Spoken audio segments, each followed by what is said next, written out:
di malam hari ini kita akan belajar mengenal analisa zat gizi untuk kadar karbohidrat, di mana harapannya ada gambaran ya kalau kemarin karbohidrat itu apa, kemudian strukturnya seperti apa, sifat kimia fisikanya seperti apa, kayak gitu. Ya nanti bisa dilihat lah catatan biokimia. Maaf Ibu, suara Ibu ini kekecilan. Sekarang lebih jelas tidak? Udah jelas Jelas, Ibu, Ibu. terima kasih. Oke, tapi ini background saya adzan, apakah masuk suara adzannya? Tidak Ibu. Oke.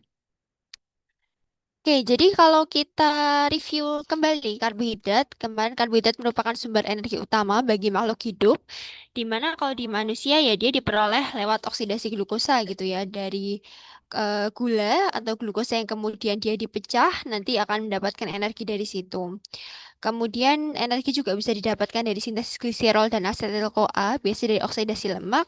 Tapi ya kalau kita ngomongin metabolisme lemak, at some point dia juga akan berubah jadi atau metabolisme karbohidrat itu juga pada akhirnya bisa diubah bentuknya gitu ya, glikolisis, glikoneogenesis, buat pada akhirnya jadi glukosa juga seperti itu.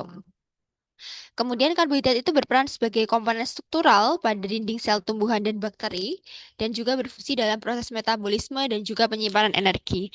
Inilah kenapa biasanya kalau kita ngomongin makanan yang dia itu sumber karbohidrat gitu ya, dia kan banyak kan memang di komponen abadi gitu dari tumbuh-tumbuhan.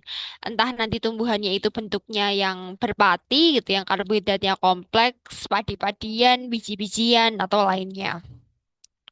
Karena sebagian besar itu dari bahan pangan nabati tadi, jadinya ya ketika kita ngomongin kebutuhan karbohidrat, entah dalam bentuknya memang karbohidrat itu sendiri maupun dalam bentuk seperti serat, itu nanti akan kita dapatkan dari bahan pangan nabati tadi. Kalau dari strukturnya, karbohidrat itu merupakan polihidroksialdehid atau keton, di mana dia itu akan punya banyak gugus hidroksil atau gugus OH. Sorry. Dan juga dia itu punya gugus CO gitu ya atau karbonil. Hmm,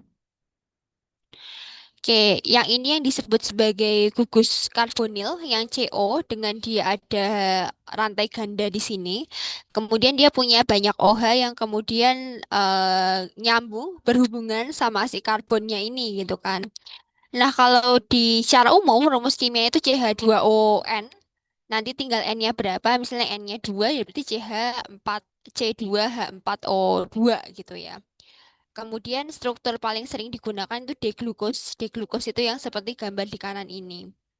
Em, Harapannya dari mata kuliah kimia di semester sebelumnya juga sudah membahas soal ini ya untuk dasarnya. Ini hanya pengantar dari saya. Kemudian kalau dalam konteks gizi secara lebih luas lagi, itu biasanya kita membagi menjadi karbohidrat simple atau karbohidrat sederhana dan juga karbohidrat yang lebih kompleks. Kalau karbohidrat yang dia itu sederhana, itu berhubungannya sama yang memang dia itu mudah untuk kemudian didigesti, yang dia itu mudah untuk dicerna oleh tubuh. Karena dia mudah dicerna, berarti dia itu akan lebih mudah untuk menaikkan kadar glukosa tubuh. Makanya kalau orang yang kemudian diet atau dia itu dengan diabetes mellitus, itu kita hindari pemberian karbohidrat yang sederhana ini. Bukan berarti nggak konsumsi karbohidrat, tetap nanti akan diberikan konsumsi karbohidrat yang kompleks, karena lagi-lagi manusia itu perlu karbohidrat gitu ya. Biasanya sekitar 60 sampai dengan 70% atau 50 sampai 70% dari total kebutuhan energi itu dari karbohidrat soalnya. Nah, kalau simpel karbohidrat itu biasanya dia terdiri dari monosakarida dan disakarida. Jadi dia memang lebih manis. Kemudian karena itu strukturnya tadi lebih gampang gitu ya untuk didigesti, makanya dia itu akan lebih mudah untuk meningkatkan glukosa darah. Biasanya kalau misalnya orangnya itu memang mudah lemes gitu ya, itu atau misalnya kadar glukosa darahnya lebih mudah untuk turun, itu akan lebih gampang untuk dinaikkan ketika diberikan karbohidrat sederhana ini. Jadi bukan berarti karena dia kurang baik dia nggak ada fungsinya sama sekali gitu ya. Nah, Kalau misalnya karena si karbohidrat sederhana ini cepat untuk kemudian digesti, sisanya kan biasanya akan disimpan. Kalau disimpannya di otot, bentuknya di glikogen. Tapi kalau misalnya dia nggak dipakai-pakai nih glikogennya, at some point dia itu akan diubah jadi simpanan lemak juga.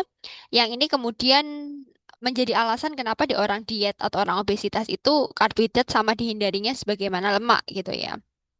Biasanya kalau misalnya kita ngomongin karbohidrat yang simple itu juga banyak sebagai tambahan makanan di makanan-makanan yang memang dia diproses secara panjang gitu melalui pemrosesan panjang. Sedangkan kalau yang dia itu karbohidrat kompleks dia lebih banyak dari yang di natural bentuk naturalnya gitu ya. Atau kalaupun dia diprosesnya masih cenderung mempertahankan bentuk aslinya. Misalnya kita ngomongin beras gitu ya. Beras kan diproses jadi nasi untuk kemudian dikonsumsi gitu. Beras yang baik sebenarnya dia tidak terlalu disasah sampai bersih.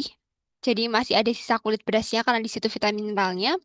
Dan somehow memang lebih bagus kalau misalnya kita memilih untuk mengkonsumsi beras yang dia itu beras merah atau beras hitam karena dia memang seratnya lebih banyak gitu ya.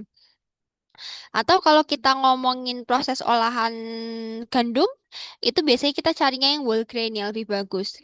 Tapi kalau kita ngomongnya udah dalam bentuk sereal, ya sama aja dia jatuhnya akan ke karbohidrat yang lebih sederhana.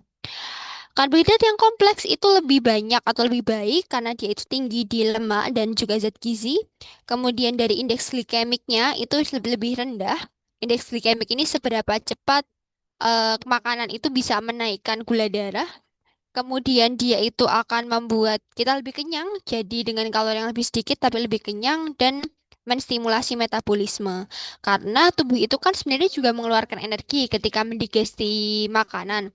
Nah, energi yang dikeluarkan tubuh untuk mendigesti karbohidrat kompleks itu akan lebih tinggi daripada mendigesti karbohidrat yang sederhana.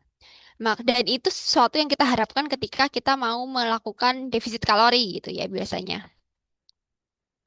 Ini breakdownnya, jadi kalau yang karbohidrat sederhana tadi dia jadi monosakarida dan disakarida. Kalau monosakarida ada glukosa, fruktosa, dan galaktosa di sini. Disakarida dia ada laktosa, sukrosa, maltosa, trehallosa. Di mana karena dia itu terdiri dari dua unit gula, jadi misal laktosa itu bisa dari glukos, satu galaktos. Sukrosa dia dari glukos sama fruktos dan lainnya gitu. Jadi tergantung unit apa yang kemudian membentuk disakarida tersebut. Kalau oligosakarida dia 3 sampai 9 atau 10 sugar units di mana dia contohnya ada rafinosa, statilosa sama verbasosa. Termasuk dextrin juga. Dextrin ini 10 jadi dia masuk ke dua-duanya, oligosakarid sama polisakarid. Penyusunnya juga macam-macam. Misalnya bisa jadi glukosanya satu, galaktosanya 3, fruktosanya 4. Bisa juga diacak lagi gitu ya.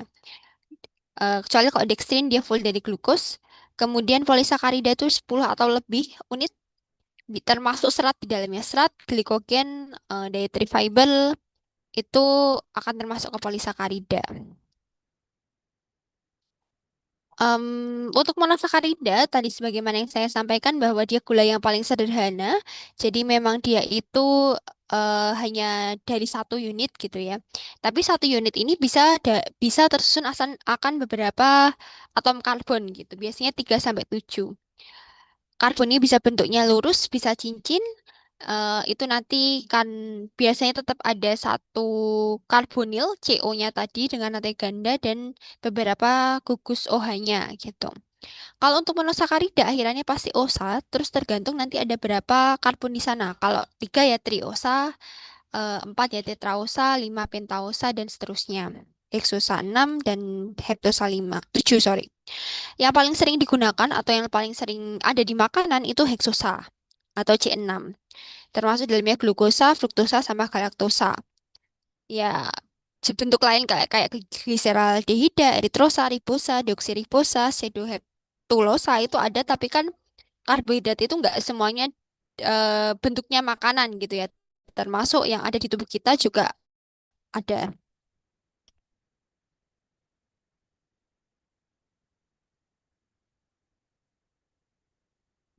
Kalau disakarida, dia disusun dari dua unit monosakarida yang ikatannya namanya ikatan glikosidik. Glikosidik itu ikatan antar glukosa dan glukosa gitu ya, atau gula dan gula. Contohnya sukrosa. Sukrosa itu gabungan glukosa fruktosa tadi. Dia biasanya di jaringan palma kayak aren, kelapa dan teman-temannya, tebu, jagung dan juga rumput gajah. Belum ngecap. Kalau laktosa ini Lama-lama aku paling sering lengket kita kepalanya. omongin gitu ya, atau lactose intolerance. Aku nggak Yang diem. merasa tidak di-mute silahkan di-mute. Kenapa dikunci sih? Nggak tahu kan ya. Naura Natania tolong di-mute. Oke. Untuk laktosa dari glukosa dan galaktosa di mana ini banyak terdapat pada air susu mamalia Habis termasuk kalau di manusia ya ngemil. ASI gitu ya. Dan monosakarida dan disakarida ini sama-sama masih mudah larut dalam air karena sifatnya polar dan ini yang membedakan dari oligo dan polisakarida nanti.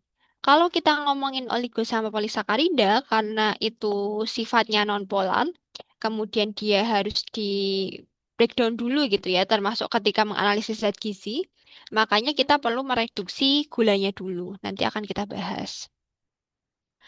Kalau oligosakarida, dia dari 3 sampai 9 unit gula tadi, monosakarida, di mana dia biasanya ditemukan pada makanan yang terfermentasi, contohnya tempe, tape, kemudian bahan yang berpati kayak umbi-umbian, kalau jagung itu bentuknya high fructose corn syrup atau HFCS, dan juga produk-produk dextrin. Nah, biasanya kalau di tempe, tape, dan teman-temannya itu sebetulnya bentuk awalnya polisakarida atau di atas 10. Cuma fermentasi itu salah satu sifatnya adalah memecah dari ikatan glukosa itu sendiri. Makanya gulanya biasanya akan menjadi lebih sederhana. Kalau polisakarida tadi karena mulai dari 10 monosakarida dan dia itu besar, dia akan terkondensasi atau akan termampatkan gitu ya. Dia disebut sebagai karbohidrat yang kompleks karena memang berat molekulnya itu lebih besar, dia itu tidak mudah larut dalam air, dan juga bisa membentuk larutan koloid atau larutan yang dia itu em, kemudian nantinya dapat dipecah menjadi unit yang lebih sederhana atau gula sederhana melalui reaksi hidrolisis. Ini nanti akan masuk di analisa zat gizinya gitu ya.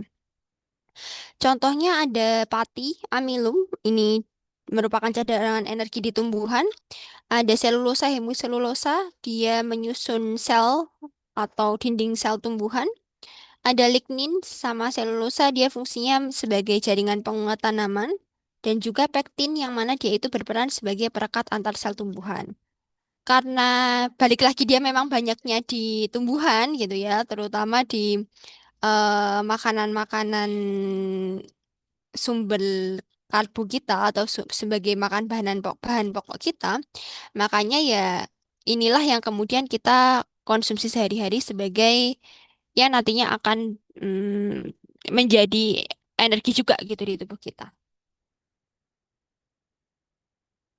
Kalau kita ngomongin berdasarkan gugus karbonil, yaitu nanti akan dibagi jadi aldosa dan ketosa. Kenapa ini penting? Karena nanti di analisa zat gizi pun ada yang analisa itu akan menentukan dia itu aldosa atau ketosa gitu ya. Tergantung, karena nanti tergantung reduksinya. Nah, kalau yang aldosa, dia itu gugusnya aldehida atau CHO. Ini aldehid yang ini akan mereduksi. Jadi analisa zat gizi nanti, terutama kalau kualitatif, itu akan ditentukan apakah si aldehid ini bereaksi sama reagennya atau enggak. Kalau dia nggak bereaksi, dia nggak reduktif di sini, berarti dia itu kemungkinan ketosa, karena ketosa akan lebih lama. Karena kan dia ikatannya lebih di tengah gitu ya. Jadi dia itu butuh waktu lebih lama untuk bereaksi dibandingkan nanti ketika aldehida. Aldehida ini biasanya erat kaitannya sama glukosa. Sedangkan kalau yang ketosa itu erat kaitannya dengan fruktosa, namanya gugusnya gugus keton. Em, Karbohidrat itu juga bisa dibagi menjadi gula reduksinya. Kalau misalnya dia itu akan mudah terreduksi, bisa terreduksi, itu namanya ya gula reduksi, di mana dia itu anomerik dan dia itu bisa berdikatan pada gula bebas gitu. Makanya bisa mereduksi tadi. Contohnya glukosa, maltosa, sama laktosa. Termasuk fruktosa juga di situ. Sedangkan kalau yang gula non reduksi berarti dia itu terikat pada struktur lain. Karena di sini dia itu saling terikat antara dua gugus gitu ya, dua gugus karbonnya. Makanya gula ini tuh nggak bisa berikatan sama yang lain. Makanya nggak bisa mereduksi. Balik lagi kenapa reduksi-reduksi ini penting karena itu yang akan menjadi reaksi yang berlangsung ketika kalian melakukan analisa zat gizi nanti, terutama yang secara kualitatif. Kemudian tadi saya sempat katakan bahwa analisa zat gizi itu nggak bisa ketika zat atau ketika makanannya, ketika bahan makanannya masih dalam bentuk kompleks. Makanya dia itu perlu untuk di breakdown dulu, dipecah dulu untuk menjadi lebih sederhana. Salah satu pemecahannya biasanya oleh enzim, di mana enzim itu berperan sebagai biokatalisator yang berperan dalam mempercepat dan mengatur reaksi kimia dalam tubuh makhluk hidup. Enzimnya itu bisa dihasilkan dari manusia tubuh kita, hewan maupun tumbuhan. Ya kalau tubuh kita kenal kayak laktosa, kemudian em, laktase, sorry, kemudian amilase, hidrolase, hidrase, ini ada di contoh di bawahnya. Atau kalau misalnya yang pakai skincare atau di obat-obatan, di dalamnya pun bisa jadi enzim gitu. Dia berperan dalam berbagai jenis reaksi, misalnya ada hidrolisis, oksidasi, reduksi, adisi, pemutusan rantai karbon, dan lainnya. Kemudian tadi namanya biasanya akhirannya ase, tergantung apa substrat atau jenis reaksinya. Kalau dia memecah amilum namanya amilase, berhubungan sama hidrolisis namanya hidrolase, ke reaksi hidrasi namanya hidrase, dan lainnya.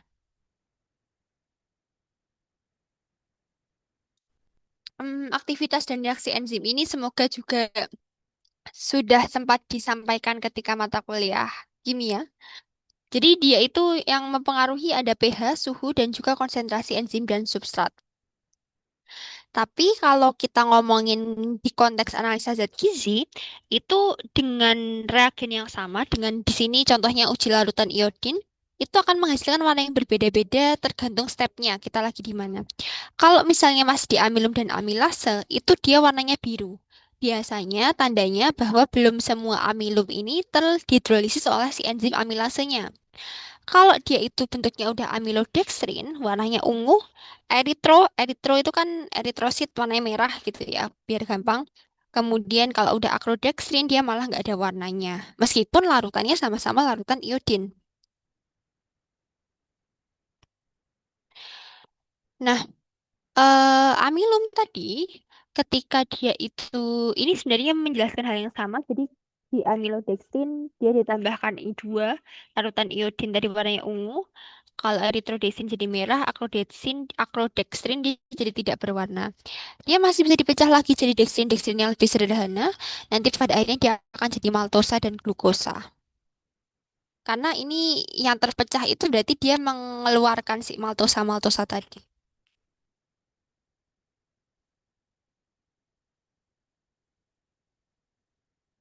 Kalau ngomongin analisis zat gizi, kan itu dibagi jadi kualitatif sama kuantitatif ya sebenarnya secara umum.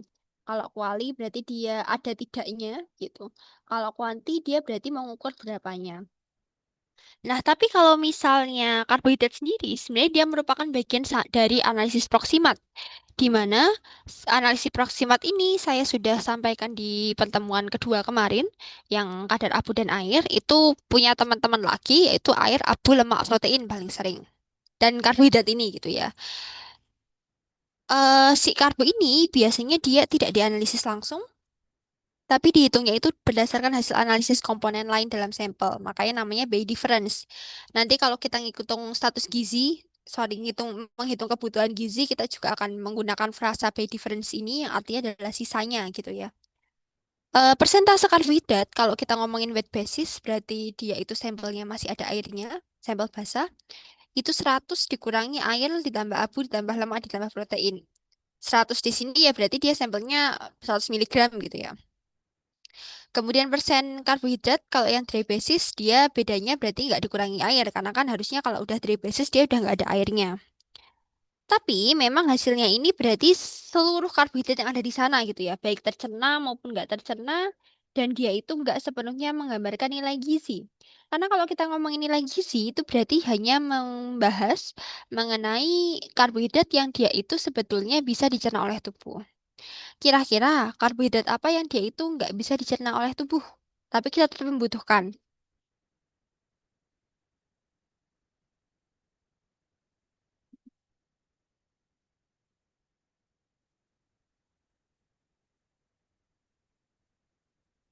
Oke, silahkan dicoba dijawab dulu, baru saya lanjutkan materinya.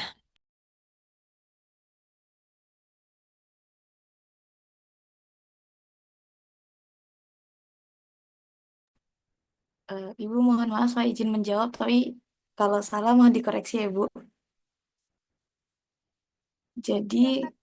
untuk yang karbohidrat yang nggak bisa dicerna oleh tubuh itu bisa serat. Karena kalau serat itu ada ikatan beta glikosidiknya. Oke, jadi betul ya. Untuk karbohidrat yang nggak bisa dicerna tubuh itu salah satunya serat. Tapi balik lagi itu bukan berarti serat itu nggak berguna bagi tubuh gitu ya. Karena ikatan glikosidik tadi, beta glikosidik tadi, jadi si tubuh itu nggak punya enzim buat memecah ikatan itu. Makanya si serat ini akan diteruskan sampai akhirnya dia tibalah di usus gitu ya. Dimana ketika di usus, dia itu nanti akan menjadi makanan yang bisa membuka ikatan beta glikosidik ini nanti adalah bakteri-bakteri baik di usus, tapi nanti dia itu akan memberikan metabolit sekunder namanya, atau hasil metabolisme dari si bakteri itu yang nanti itu akan berguna bagi tubuh kita gitu. Dan lemak itu serat nanti akan kita bahas ketika materi serat sama saya juga nanti akan dibagi menjadi larut air dan tidak larut air dengan fungsinya masing-masing.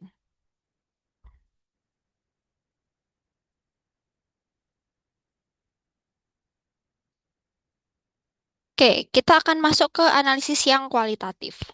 Analisis kualitatif tadi adalah ya dan tidak gitu. Ada tidak sih jenis karbohidrat atau karbohidrat tertentu di dalam bahan makanan tersebut gitu. Biasanya dilihat berdasarkan perubahan warna yang mana dihasilkan reaksi kimia tertentu berdasarkan reagen spesifik. Ini ada uji Molis, Benedict, Barford, Seliwanov, dan teman-temannya. Di mana setiap uji ini itu punya reaksi kimianya sendiri, reagennya sendiri, hasilnya sendiri, fungsinya sendiri gitu ya. Nanti kalian perlu perhatikan satu-satu bedanya apa. Tapi secara umum sebetulnya reaksi reduksi awalnya gitu ya. Tadi kan saya bilang bahwa saya sudah sampaikan bahwa karbohidrat kompleks itu nggak bisa untuk kemudian langsung dianalisis, jadi harus di breakdown dulu jadi karbohidrat yang sekunder ya, yang lebih simpel gitu.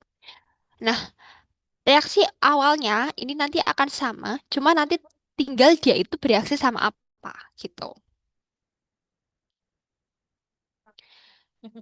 Yang pertama uji Molis.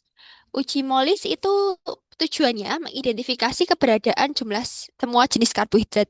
Jadi nggak tahu itu karbohidratnya apa, pokoknya kalau ada karbohidrat dia akan muncul gitu ya. Prinsipnya dia pakai asam sulfat pekat H2SO4. Yang mana H2SO4 ini bisa mengubah karbohidrat. Kalau misal kalau misalnya dia itu pentosa, dia akan jadi furfural. Kalau heksosa, dia akan jadi 5 hidroksi metil furfural. Nah, eh breakdownnya itu si fulfural sama 5 hidroksi fulfural yang kemudian baru akan bereaksi sama alfa naftol. Alfa naftol ini nanti didapatkan dari reagen molisnya di dalam alkohol, alkohol 95% kemudian akan membentuk kompleks warnanya ungu pada batas atas lapisan larutannya. Makanya karena dia itu cuma di batas atas, bukan satu larutan warnanya ungu semua, kita ngomongnya dia ada cincin ungu atau ungu kemerahan di atasnya. Kalau negatif ya dia itu nggak terbentuk warna atau warna tetap hijau. Jadi alpha naftol ini warna aslinya hijau, hijau kebiruan sebetulnya. Ini contohnya, di sini cincin warna ungunya seperti ini. Sama hasilnya akan seperti ini, baik itu furfural dari fruktos ataupun dari pentosnya tadi. Nanti karena dia sama-sama berdekatannya sama si alpha naftolnya ini.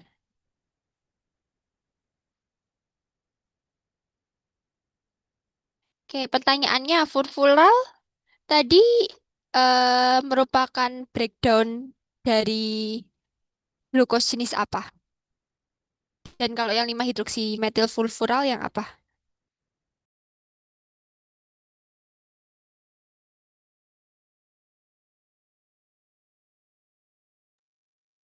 Boleh dijelaskan ulang, Ibu? Maksudnya pertanyaan ulang, Ibu, maaf. Furfural ini jenis karbohidratnya dari apa? Kalau yang hidroksi metil furfural itu dari apa? Ini dia dari jenis karbohidrat yang berbeda soalnya. Ibu izin menjawab. Kalau yang furfural tadi dari kalau tidak salah dari pentosa. Kalau yang 5 hidroksimetil furfural dari Oke,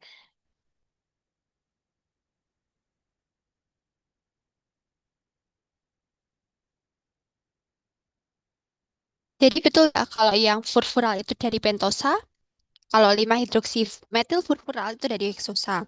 Dan ini nanti akan terpakai di semua uji yang dia itu prinsipnya pakai asam sulfat pekat atau H2SO4. Kemudian ada uji antron, dia sama mengetahui keberadaan karbohidrat secara umum lewat reaksi warna, tapi biasanya warnanya itu dia akan lebih detail, lebih spesifik. Prinsipnya juga mirip, karbohidratnya dihidrolisis dulu pakai asam sulfat pekat H2SO4 jadi monosakarida. Kemudian dia dehidrasi jadi furfural atau hidroksimetil furfural sama kan tergantung sama yang tadi. Cuma bedanya dia reaksinya itu sama reagen antron. Yang mana hasilnya warna biru kehijau-hijauan. Jadi bukan cincin gitu ya. Bedanya di hasil positifnya, di mana kalau positif warnanya biru kehijauan dan menunjukkan adanya karbohidrat. Kemudian Benedict. Kalau tadi uji dua pertama tadi itu karbohidrat secara keseluruhan, kalau Benedict itu berarti dia spesifik membedakan gulanya itu reduksi atau non-reduksi. Reduksi itu biasanya monosakarida sama sebagian disakarida kayak maltosa, laktosa. Sukrosa itu bukan reduksi gitu ya. Jadi nggak semua disakarida. Prinsipnya mirip, jadi gula reduksi, yang mana kalau gula reduksi flashback di slide tadi, dia itu mengandung gugus bisa aldehid maupun keton, yang penting dia bebas, dan dia itu bisa mereduksi ion CO2 plus dari CuSO4, makanya diberikannya CuSO4 gitu ya. Cuma dia suasananya alkalis, kalau tadi dia H2SO4 asam kuat, asam pekat, ini pakainya alkalis, dia akan dihidroksi dari 2 plus jadi Cu plus. Kan berarti dia kehilangan dia berarti akan tambah satu ion negatif gitu kan. Makanya dia itu akan membuat pengendapan CO2O atau tembaga oksida yang namanya juga tembaga teroksidasi warnanya merah bata gitu ya. Reagennya larutan benedik, isinya ada CuSO4 jelas, Na2CO3 natrium sama natrium sitrat. Hasil positifnya endapan merah bata merupakan indikasi adanya gula reduksi. Kalau negatif biasanya warnanya akan tetap biru gitu ya, sebagaimana kalau uji atau si larutan benedik ini memang secara umum warnanya itu akan biru.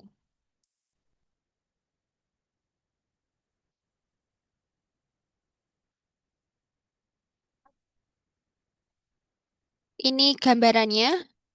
Jadi kan di sini dia itu tergantung ya jenis gulanya apa. Tapi kan gula itu pasti ada HCO. Di sini berarti keton atau aldehid kalau misalnya dia itu CO.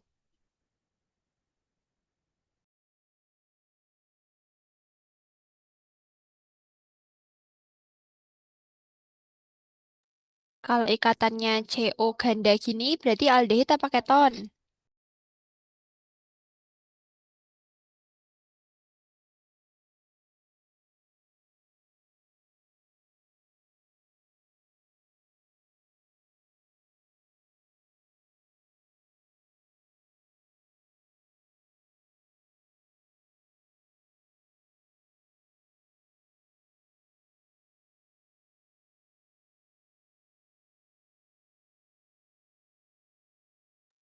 Tadi pilihannya apa, Ibu? Pilihannya keton sama aldehid.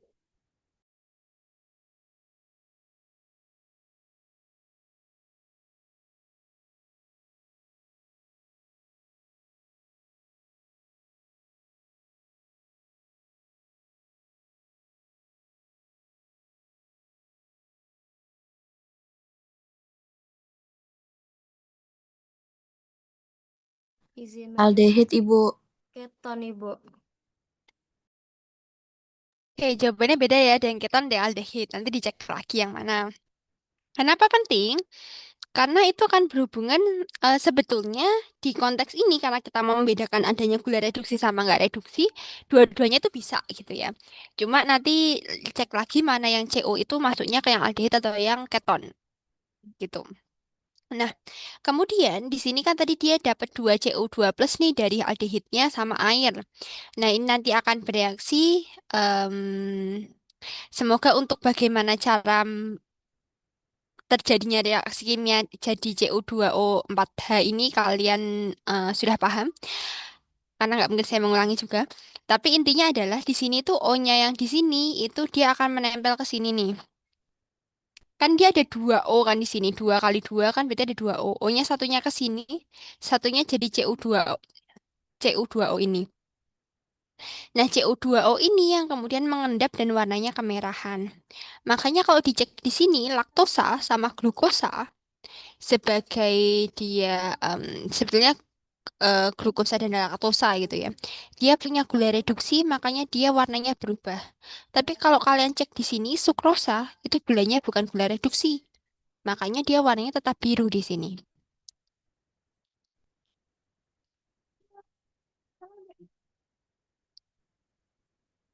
Kemudian ada uji Barfoot. Kalau uji Barfoot ini dia membedakan mono sama disakarida. Prinsipnya, reagen Barfoot itu akan mengandung yang namanya kuprik asetat. Asetat jelas asam gitu ya. Dia itu dalam asam asetat sebagai media asam lemak. Kemudian ini sama-sama akan bereaksi, sama-sama akan membentuk CO2O merah bata. Mirip sama yang tadi karena ujungnya sama-sama reduksi gitu ya, sama-sama bisa direduksi. Cuma bedanya kalau monosakarida karena dia itu lebih simpel karbohidratnya, makanya reduksinya akan berlangsung cepat. Sekitar 3 menit, bahkan kurang dari 3 menit. Kalau di sakarida reaksinya lebih lambat, dia baru akan keluar setelah lebih dari 5 menit. Intinya di sini yang dilihat itu seberapa cepat sih endapan merah bata itu terbentuk, bukan cuma ada tidaknya gitu ya. Kalau endapan merah batanya cepat berarti monosakarida. Kalau negatif nggak berubah atau lambat berarti gulanya disakarida atau gula yang non reduksi. Ini untuk jenisnya dan kalau dicek di sini gitu ya, dia endapan merah batanya seperti di gambar ini, di mana atasnya tetap biru gitu. Yang bikin endapan merahnya ini sama cuprous oksidnya atau CO2O. CO2O-nya didapatkan dari deglukos, glukosanya dihubungkan sama 2 CuO, 2 CuO-nya itu dari sulfuric hydroxide tadi. Kemudian ada uji Seliwanov. Uji Seliwanov tujuannya membedakan aldosa, aldosa ini dari glukosa, dan ketosa dari fruktosa. Karena kita membedain aldosa sama ketosa gitu ya, makanya kita perlu tahu tadi ikatan glikosidnya itu bedanya seperti apa. Dia itu berada di suasana asam kuat di HCl, kemudian biasanya dari ketoheksosa, contohnya fruktosa, yang mana sama banget dia terhidrasi jadi 5-hidroksimetilfurfural. Sebenarnya sama, prinsipnya tuh mirip-mirip semua. Cuma dia reaksinya akan sama resorsinol. Kemudian akan menghasilkan warna merah cherry, jadi lebih spesifik warna merahnya dalam waktu yang relatif lebih singkat. Kalau aldoheksosa itu juga somehow pada akhirnya akan bereaksi, tapi memang dia lebih lambat dan juga menghasilkan warna kuning hingga merah muda.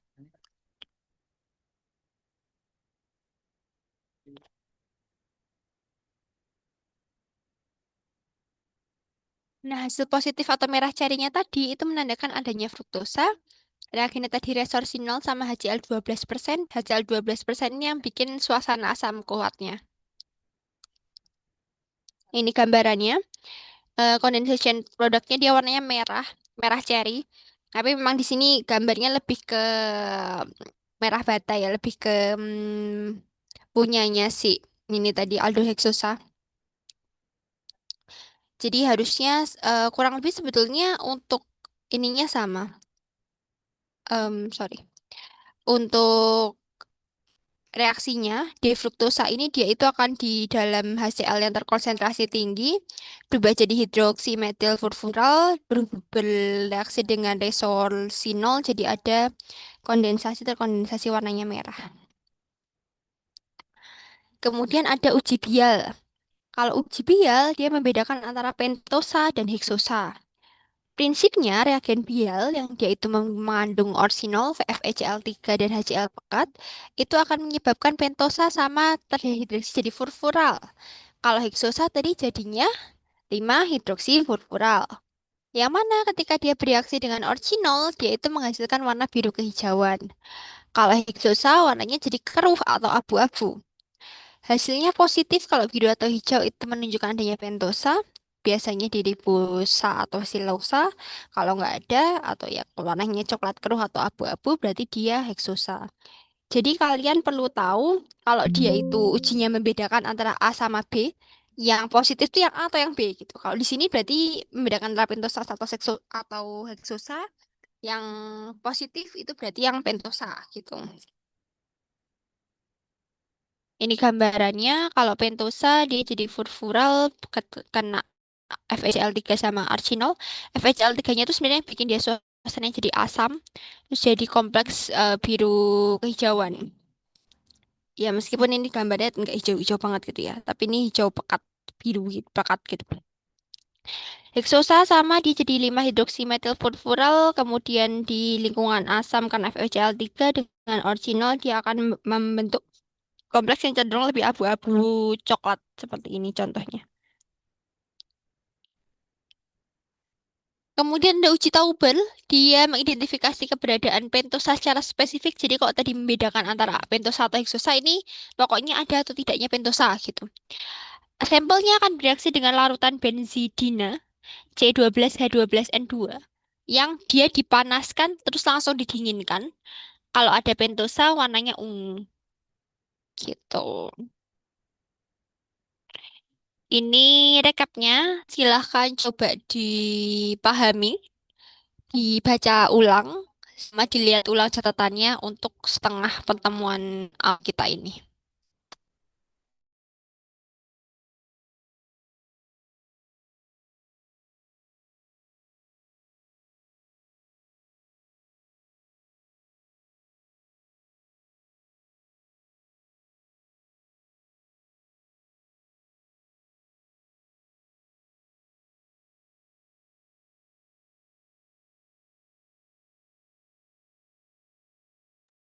Kalau ada pertanyaan, silahkan boleh by chat atau boleh open mic.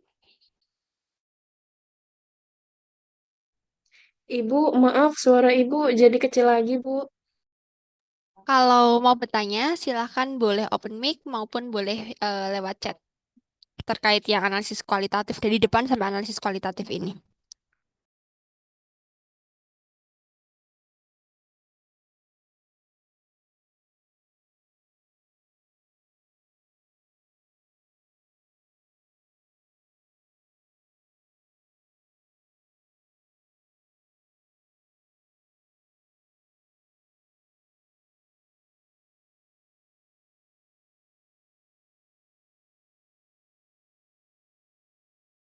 Dan jangan presensi karena absennya hanya saya buka sampai 19.30.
Ibu, saya izin bertanya.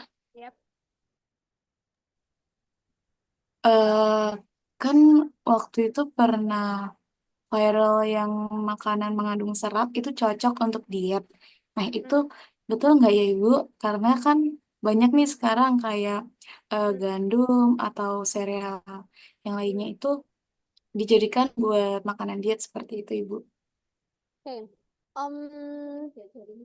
Jadi gini, kalau kita ngomongin soal serat di makanan, itu tadi sempat saya katakan bahwa dia dibagi menjadi ada yang serat larut air dan tidak larut air. Bedanya, kalau yang dia itu larut air, itu berarti dia lebih ke arah berfungsi untuk melancarkan pencernaan. Biasanya, kalau di snack-snack yang dia itu, nggak cuma snack ya, biasanya ada beberapa produk-produk quote on quote langsing, produk-produk serat yang ya dia dibikin minuman dan teman-temannya. Itu biasanya kalau arahnya, ada yang arahnya memperlancar pencernaan gitu ya. Tapi harus hati-hati karena dia itu ketika terlalu banyak itu malah arahnya ke obat pencahar atau obat untuk ya biasanya kalau sembelit gitu ya. Jadi dia itu tidak boleh sebetulnya untuk digunakan jangka panjang. Ada juga serat yang dia itu tidak larut. Biasanya tandanya dia itu akan membuat terjadinya penggumpalan. Kalau misalnya serat yang tidak larut, itu berarti dia itu lebih ke arah sebagai bahan makanan dari si bakteri baik di usus biar nanti memberikan eh, feedback ke kita berupa metabolit yang baik untuk biasanya terkait penyakit degeneratif kayak menurunkan glukosa darah, kemudian membantu meregulasi lipid dan teman-temannya. Kalau untuk baik dan tidaknya, boleh dan tidaknya, itu nanti pada akhirnya akan tergantung bagaimana komposisinya. Makanya kita harus cek ulang dia isinya apa, seberapa banyak gitu ya. Itu namanya laksatif. Tapi kalau misalnya konteksnya adalah snack sehat, yang misalnya dia snack sehatnya itu tinggi gandum atau oats gitu ya, atau yang dia biasanya nggak digoreng gitu-gitu. Kalau konteksnya sebagai pengganti snack dibandingkan snack yang katakanlah digoreng, snack-snack yang kemudian dia itu tinggi gula sederhananya, ya kalau perbandingannya itu akan lebih baik gitu ya. Tapi kalau perbandingannya sama buah dan sayur ya sebetulnya masih lebih baik lagi buah dan sayur gitu. Jadi, dan yang perlu kita hati-hati lagi memang yang pertama tadi tambahan gulanya. Banyak seratnya, banyak gulanya ya sama aja bohong gitu ya. Kemudian yang kedua, pemrosesannya. Biasanya akan lebih bagus kalau misalnya pemrosesannya memang dia menghindari frying gitu ya.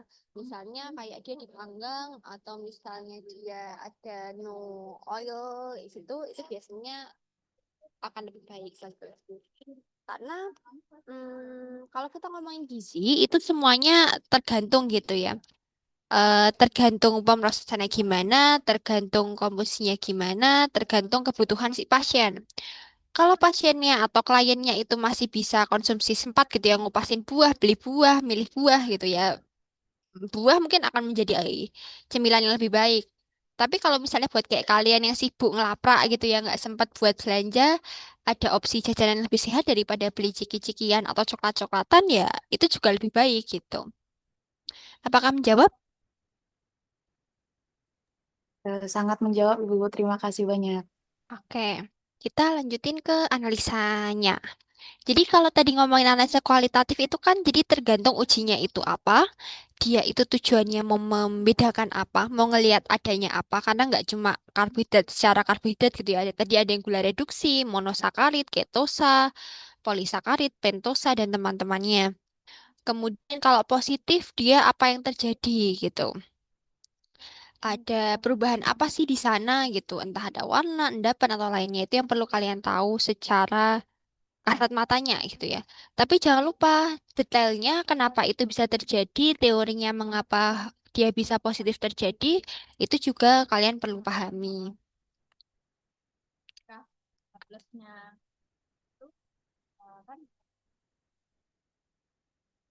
Oke, kalau kuantitatif itu tujuannya menentukan kadar karbohidrat biasanya oligo maupun polisakarida dalam sampel secara numerik. Tapi lagi-lagi karbohidrat yang oligopolisakarida itu nggak bisa kita langsung uji gitu ya. Perlu dihidrolisis dulu menjadi monosakarida atau gula reduksi, baru ditentukan kadarnya dengan reagen paling sering digunakan itu kupri sulfat CuSO4 dalam suasana alkalis. Jadi reaksi umumnya gula reduksi ketika ditambah Cu2 plus jadi Cu2O, endapan merah, dan asam gula. Sama kan sebenarnya persis sama yang karbohidrat tadi, yang karbohidrat total itu. Cuma nanti kita akan ukur nih, endapan merahnya tuh semerah apa sih? Secara prinsip mirip-mirip sama spektrofotometer ketika biokimia yang dari darah, cuma ini dari bahan makanan. Metode yang digunakan yang pertama ada gravimetri. Gravimetri ini berdasarkan berat residu atau endapan, jadi mirip-mirip sama abu kemarin dari hitungan berat. Kemudian iodometri. Iodometri ini berdasarkan reaksi redoks antara gula reduksi dan larutan tembaga. Terakhirnya dia akan dititrasi gitu ya untuk dari perubahan secara kualitatif itu untuk menentukan detailnya berapa kuantinya, berapa numeriknya dia akan dititrasi. Kemudian spektrofotometri. Spektrofotometri dia itu akan dilihat dari intensitas warnanya, dari hasil reaksinya dia itu berapa, biasanya tadi bisa dicek di 520 nm gitu ya.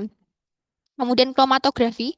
Kromatografi itu spektro yang lebih advance. Jadi dia itu terutama yang HPLC dia akan terpisah dan bisa mengidentifikasi gulanya secara individual. Misal kita punya susu terus kita masukin kromatografi, kita langsung akan tahu sukrosanya berapa, glukosanya berapa dan lain sebagainya dalam satu kali pembacaan. Kemudian optis polarimetri dia metode fisikanya berdasarkan sifat putaran optisnya atau optical rotation dari larutan karbohidratnya. Kalau iodometri, karena tadi prinsipnya itu adalah gula reduksi yang dia itu mereduksi Cu2 plus jadi Co plus dari larutan kupri, ketika alkalisnya berlebih dan menghasilkan Cu2O, ini kan sebenarnya sama tuh kayak yang tadi di kualitatif. Tapi kita itu akan cek pakai titrasi iodometri buat kelebihan Cu-nya. Cu-nya lebihnya berapa sih gitu. Jadi reaksi dasarnya dia itu akan pakai Cu2O sama pakai Na2S4O6. Di tahap analisis, sampel itu akan direaksikan dengan larutan LUF. Larutan LUF itu isinya Cu2 plus dalam media yang basah. Di mana ketika udah selesai, sisa Cu2 plus ini dititrasi dengan larutan natrium tiosulfat atau Na2SO2O3. Nanti bagaimana cara titrasi itu kalau misalnya nanti selain di sini sebenarnya dipakai juga di vitamin C, jadi harapannya bisa kita lakukan di lab juga gitu ya. Kemudian ketahuannya dari berapa banyak jumlah iodin atau I2 yang dia itu bereaksi dengan si N2S2O3 ini, yang mana dia itu berarti ekuivalen dengan berapa banyak kadar gula reduksi. Karena kan harusnya ketika sampel itu direaksikan dengan CO2 plus dan sudah bereaksi semua gitu ya, kan udah nggak ada sisa gulanya gitu ya. Jadi kita mau tahu berapa sih yang kemudian dia itu bereaksi dan berapa yang tidak bereaksi. Dia cocok untuk berbagai jenis gula reduksi, tapi biasanya nggak terlalu spesifik. Jadi dia bisanya untuk bahan pangan yang kadar gulanya menengah sampai tinggi. Kemudian spektrofotometri atau Nelson-Somogyi, gula reduksi dia akan bereaksi dengan larutan Cu2 plus atau Nelson A. Kemudian akan membentuk CuO sama kayak yang tadi lagi-lagi. Kemudian Cu2O-nya ini tapi belum selesai. Dia akan bereaksi lagi dengan reagen arsenomolibdat atau Nelson B. Hasilnya warna violet. Nah, kita tuh mau ngecek violetnya ini tuh setebal apa sih, setinggi apa sih konsentrasi violetnya. Kalau dia itu semakin intens warna violetnya, semakin besar nilai absorbansinya, berarti kadar gula reduksinya juga akan semakin tinggi. Ini alatnya. Langkahnya, sampel itu akan direaksikan dengan reagen Nelson A tadi, Cu2 plus kadar rendah, ditambah Nelson B, arsenomolibdat, kemudian diukur absorbansinya, biasanya pakainya spektrofotometer yang UV vis, panjang gelombangnya 540 nm, kemudian memang harus membuat kurva standarnya gitu ya, untuk melihat hubungan konsentrasi gula dan absorbansinya, yang mana nanti akan berguna untuk menghitung kadar gula dalam sampel. Dia bagusnya karena sensitivitasnya lebih tinggi, jadi dia bisa mendeteksi di bahan makanan yang kadar gulanya rendah dan biasanya bisa digunakan untuk berbagai jenis gula, yang penting dia gula reduksi. Saya ulangi lagi, gula reduksi itu biasanya monosakarida atau sebagian disakarida. Kemudian kromatografi, di mana prinsipnya adalah pemisahan dan perhitungan atau kuantifikasi gula berdasarkan perbedaan interaksi antar molekul gula dengan fase diam dan fase gerak. Dia lebih akurat, lebih presisi, biasanya buat penelitian-penelitian dengan kualitas tinggi gitu ya. Karena dia bisa menganalisis sampulan kompleks karbohidrat itu secara simultan.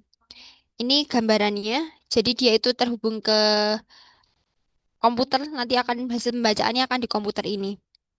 Jadi dia L1-nya itu akan, jadi ada 3 tabung, L1, kemudian reaction solution mungkin lebih dari satu gitu ya, tergantung solusi, di sini solusinya butuh berapa. Kemudian dia itu akan diinjek pelan-pelan gitu, masuk ke kolom analisis, kemudian akan bereaksi, kemudian dia itu akan bereaksi sampai sini sebagai chambernya, didinginkan, sudah deteksi absorbensinya. Sisa liquidnya akan dibuang di sini dan dia akan masuk ke komputer untuk data prosesornya. Gambarannya seperti ini. Jadi dia itu karena pakainya high performance liquid chromatography tadi, dia itu akan memisahkan gula individu. Misalnya ini ada satu tuh glukosa, dua fruktosa, tiga laktosa, empat fruksuk, empat sukrosa dengan laktosa ini sebagai internal standarnya atau standar pembandingnya. Nah, ini kita mau lihat seberapa besar atau seberapa luas sih wilayahnya ini gitu ya. Yang mana ini nanti sebagai persentase atau perbandingannya.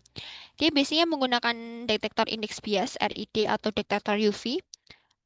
Kemudian nanti hasilnya itu kromatogram, ini namanya kromatogram yang nanti dilihat dari puncak-puncak yang mewakili masing-masing gula.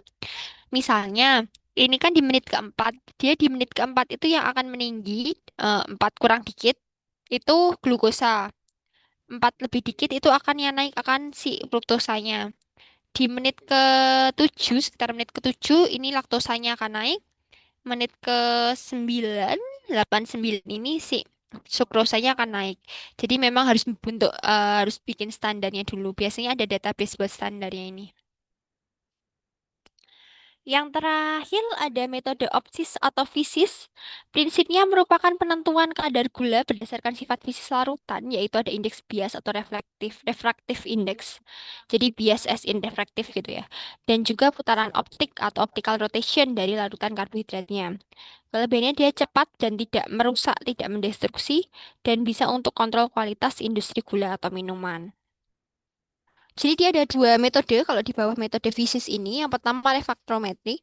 Kalau refraktometri itu yang diukur adalah indeks bias larutan pada suhu tertentu. Jadi suhunya akan ditentukan gitu ya. Nilai indeks bias ini nanti akan dikaitkan dengan bobot spesifik larutan, yang mana dia akan berbanding lurus dengan konsentrasi zat terlarut atau gula. Karena kan berarti semakin banyak gula, misalnya larutan gula gitu ya, semakin banyak gula di larutan tersebut, dia kan akan semakin tinggi konsentrasinya gitu kan. Sedangkan kalau polarimetri itu pakainya polarimeter untuk mengukur sudut putaran optik, yang mana dia itu sebanding dengan konsentrasi gula optis aktif, biasanya D-glukos atau D-fruktos. Jadi optik itu biasanya kan ada D-nya ini sih sebetulnya. Ini bentuknya sugar polarimeter yang ada di kanan, ini yang otomatis.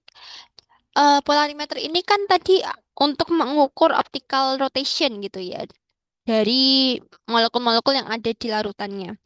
Nah, makanya dia itu bentuknya seperti ini, di mana dia itu cairannya, larutannya akan dimasukkan ke dalam polarimeter tube-nya ini, sekitar 10 cm. Polarimeter tube ini itu akan mengandung eh substansi aktif secara optikal, biasanya asam amino, yang di larutan yang mana dia itu akan menghasilkan polarisasi atau yang akan membuat optical polarization yang di sini itu akan berputar gitu ya. Kenapa dia bisa berputar? Karena awalnya tuh ada cahaya di sini. Cahaya ini akan diteruskan ke fixed polarizer yang ini nggak bisa bergerak. Kemudian dia itu akan masuk ke polarimeter tube, di mana habis dari polarimeter tube cahaya yang awalnya seperti ini nih, dia kan awalnya cahayanya macam-macam nih. Kemudian indeks refraksinya jadi ke arah sini. Habis masuk ke polarimeter tuh dia akan berubah menjadi seperti ini bentuknya. Arah cahaya itu mempengaruhi gitu ya. Karena dia itu berubah, jadinya di analyzer ini dia itu akan memutar polarizernya ini sampai ke lensa sekundernya, lensa keduanya, dan derajat putarnya itu nanti akan menentukan optical rotation dari larutan asam amino tadi. Ini perhitungannya. Jadi, tergantung kita itu mau menghitung apa. Misalnya kalau yang di atas ini, itu rumusnya untuk menghitung konsentrasi kalau dia itu cuma kita mau ngecek sukrosa dalam misalnya, glukosa, sukrosa yang ada di gula gitu. Tok, cuma ada di satu tempat. eh Kita akan masukkan berapa sudut pusaran spesifik pada suhu 20 derajat, makanya 20, dan menggunakan D-line dari sumber bercahaya sinar natrium sama dengan 100 dikali A. Alfa ini sudut putaran diamati yang terakhir keluar di refraktometernya, di polarimeternya itu, dibagi L, ini panjang gelombang polarimeter juga diketahui dikali C. Ini nanti akan kita cari tahu berapa sih berat gula dalam gram per 100 ml larutan. Kalau misalnya kita mau ngukur campuran karbohidrat yang sudut putarnya berbeda, kalau tadi kan jadi satu karbohidrat itu biasanya sudut putarnya itu sama kalau bentuknya sama. Kalau dia berbeda, contohnya sukrosa mau dilihat yang terhidrolisa di gula sama di fruktosa. Kita harus ngecek suhu sudut putarnya sebelum sama sesudah hidrolisa. Sudut putar sukrosa itu khas dan biasanya molar campuran diketahui. Persen sukrosa itu dihitung jadi S sama dengan 100 dikali sudut putar campuran dikurangi sudut putar setelah hidrolisa dibagi 133 min 0,5 dikali waktunya, suhunya dikurangi 20. Tapi ini spesifik buat sukrosa gitu ya.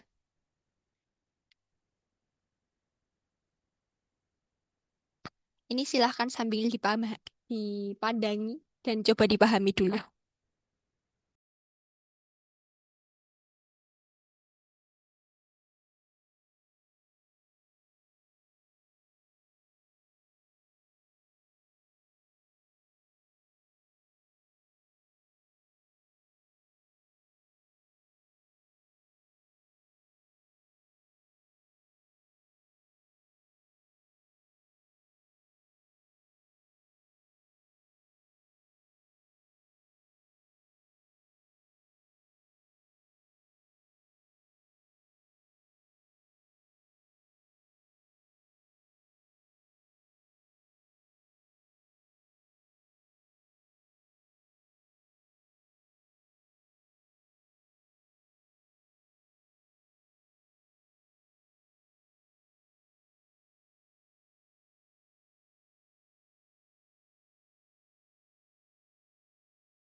Oke, ini untuk ringkasan terkait yang uji kuantitatif, silahkan coba dipahami, dilengkapi catatannya.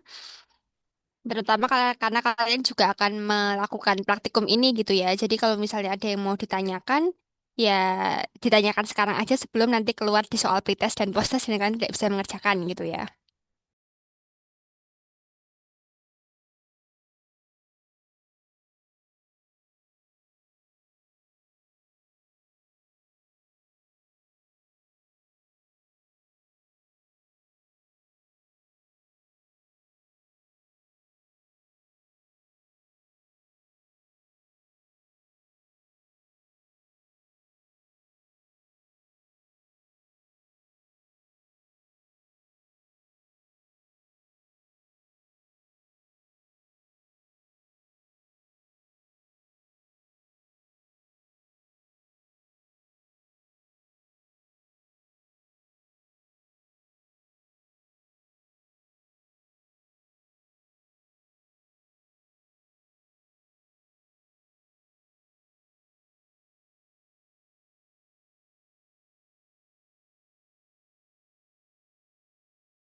Ibu, mohon maaf mau bertanya.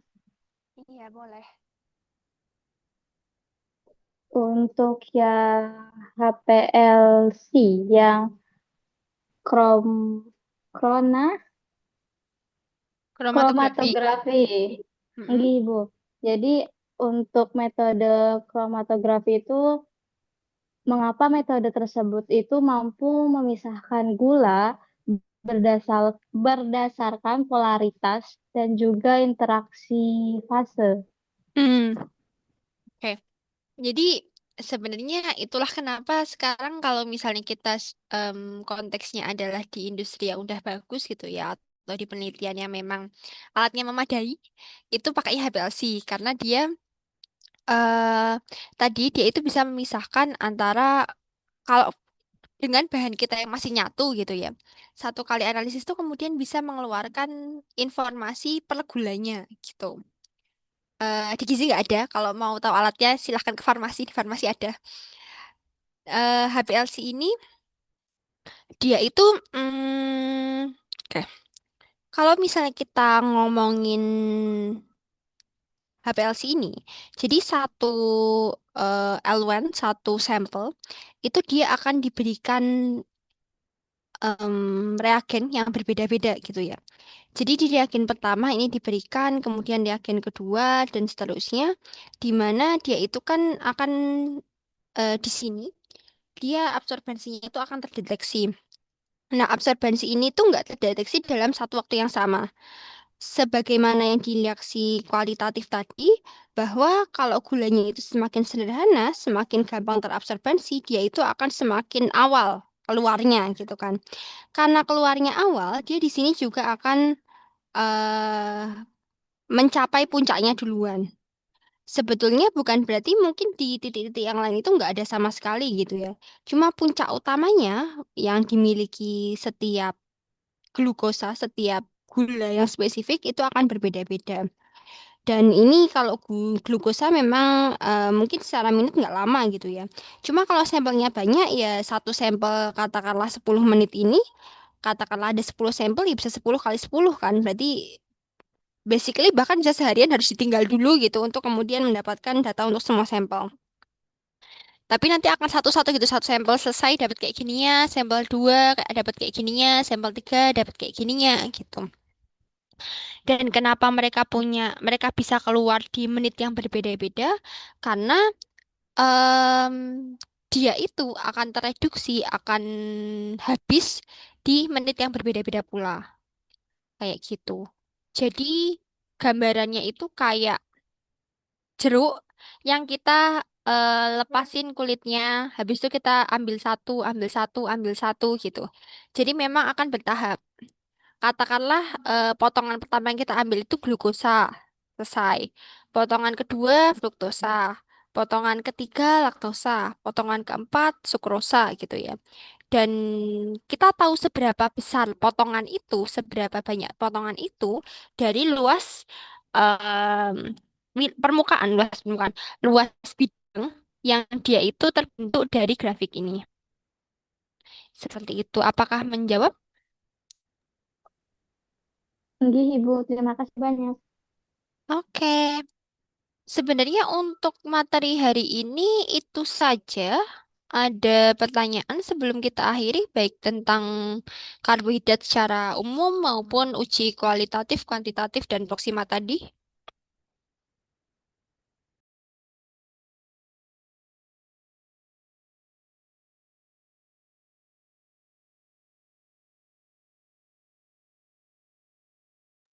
Oke, seperti biasa saya akan tetap memilih orang untuk membacakan kesimpulan.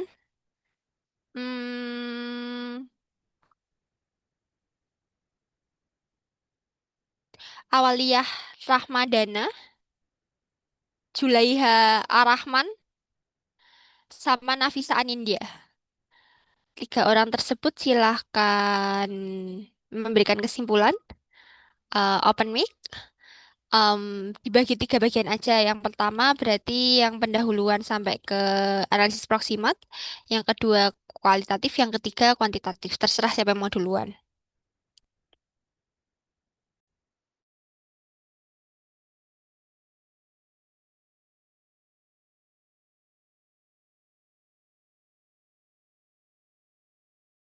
Setelah kesimpulan baru kita akhiri perkuliahan di malam hari ini.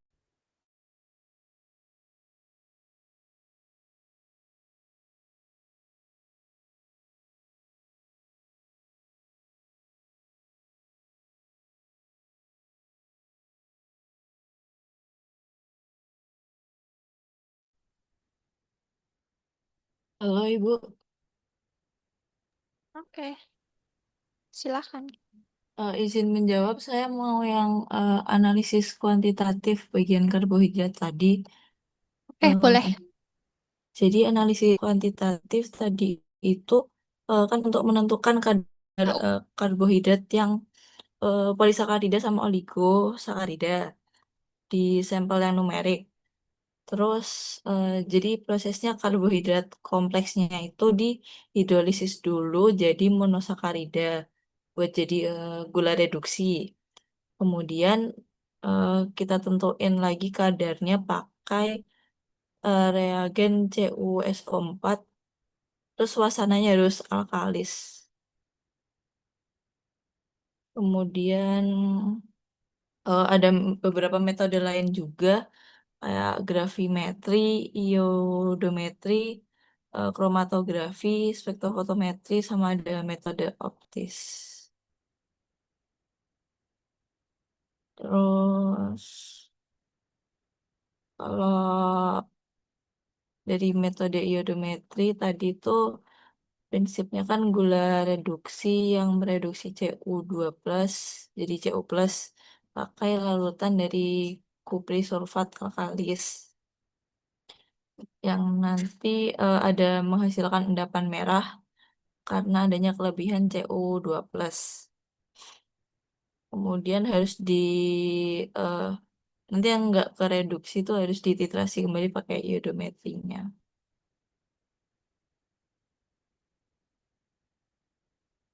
Kemudian kalau di metode optis, dia penentuan kadar gula berdasarkan sifat fisik larutan. Jadi indeks biasnya dan putaran optik itu dari larutan karbohidratnya. Kelebihannya sendiri dia lebih cepat dan non-destruktif, terus cocok untuk kontrol kualitas industri gula atau minuman. Kemudian optis tadi itu ada refraktometri sama polarimetri. Kalau refraktometri dia mengukur indeks bias larutan pakai suhu tertentu. Kalau polarimetri dia pakai putaran optik.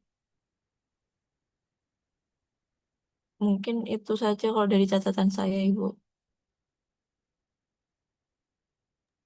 Oke, tinggal yang kuali sama yang depan sampai proximat.